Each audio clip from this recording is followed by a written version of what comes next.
Pubyfun BunnyPal is a robotic bunny that claims to be as lifelike as a real rabbit.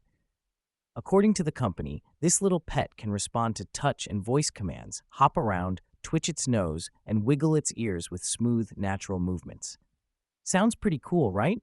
But the real question is, does it actually live up to these promises, or is it just another overhyped gadget? Stick around as we break it all down. One of the first things that raised a red flag is the lack of technical details.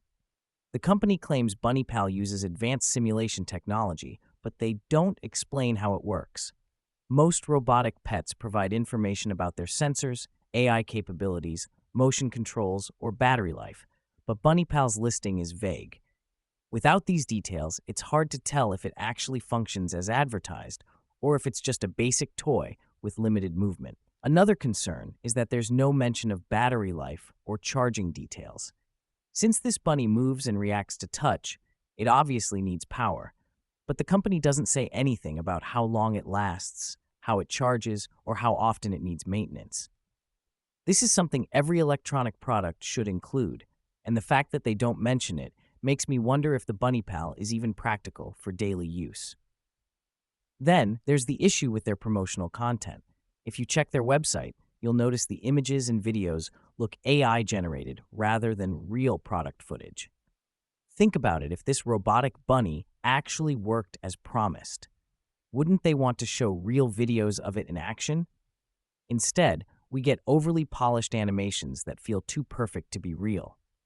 What's even more suspicious is that the same images and descriptions have been found on multiple websites, which is often a sign of a rebranded or even scam product. On top of that, similar robotic pets have been sold online before, and many of them have terrible reviews.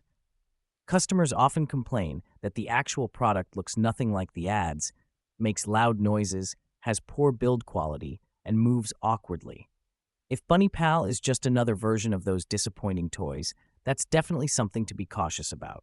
With so many unanswered questions, like no technical details, no battery info, AI-generated promo materials, and similarities to poorly reviewed products, it's hard to trust the claims made about this robotic bunny. Without real proof that it works as advertised, I'd say it's best to be careful before spending your money on it. What do you think? Would you give Pubyfun BunnyPal a try, or does it seem too good to be true? Let me know in the comments. And if you found this review helpful, don't forget to like, subscribe, and hit the bell for more honest product reviews.